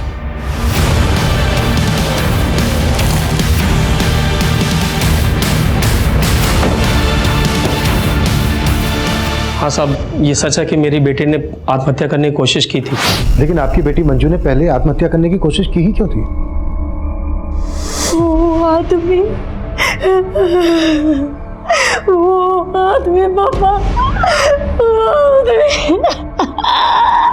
साहब मेरी बेटी ने बताया कि वो लोग उसे ब्लैकमेल करके उसके साथ ज़बरदस्ती करते थे साहब। मुझे अपनी बेटी पे शक था पहले कि शायद उसका चक्कर उस गाड़ी वाले के साथ चल रहा है। कौन गाड़ी वाला? क्या वो गाड़ी ब्लैक कलर की थी? जी साहब।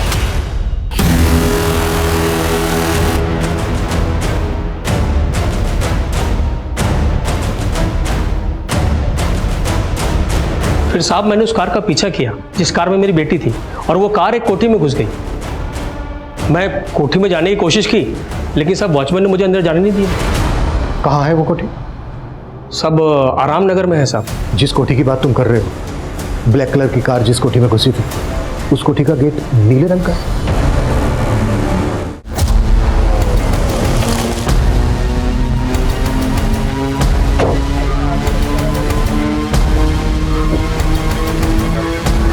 कलर चेंज कर दिया। कौन हो भाई? अरे गाड़ी में डालो इसको। अरे साहब मैंने क्या किया साहब?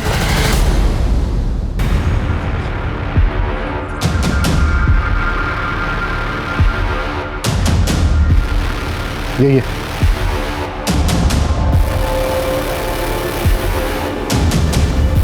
साहब मुझे कुछ समझ ही नहीं आया, वो कौन से व्हील और कौन से कमरे की बात कर रही थी।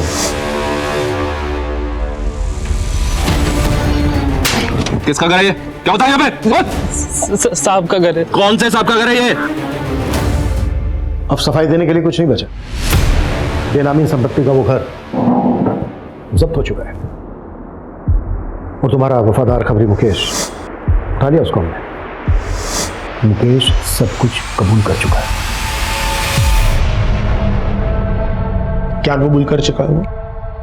यही कि मेरे कहने पर उसने उस लड़की को छत पे से फेंक कर मार डाला। हाँ, मैंने करवाया उस लड़की का मर्डर, क्योंकि उस लड़की ने मेरा जीना हराम कर दिया था। मेरा 30 साल का बेदाग करियर खाक में मिला दिया था। लेकिन इससे ये कहाँ साबित होता है कि मैंने उस लड़की का रेप किया?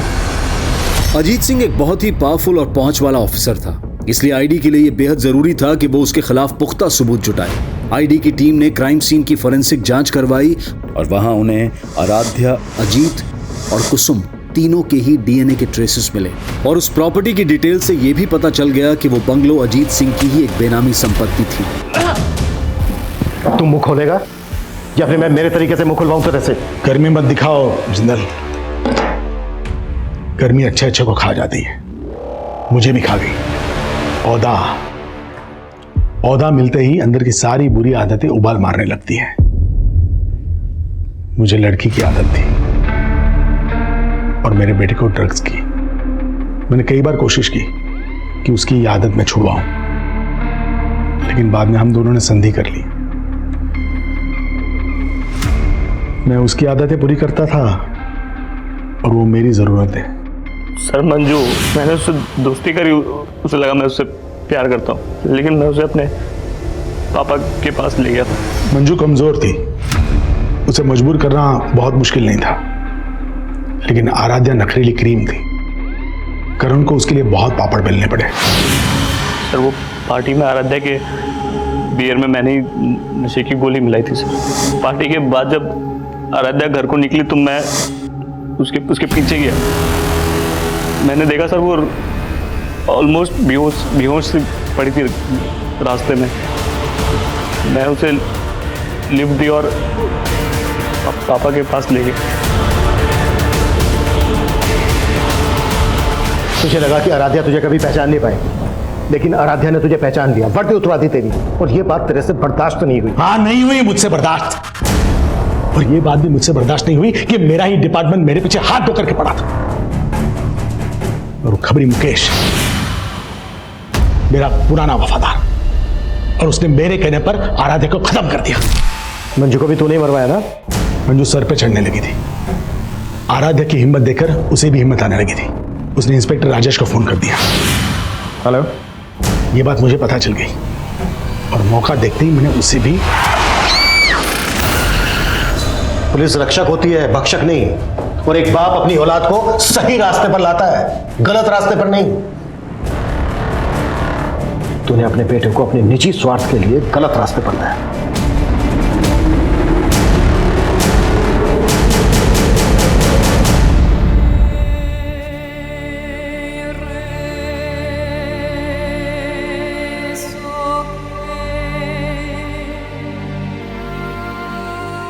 आराध्या भले ही आज हमारे बीच नहीं है, पर आखिरकार उसे इंसाफ मिल गया।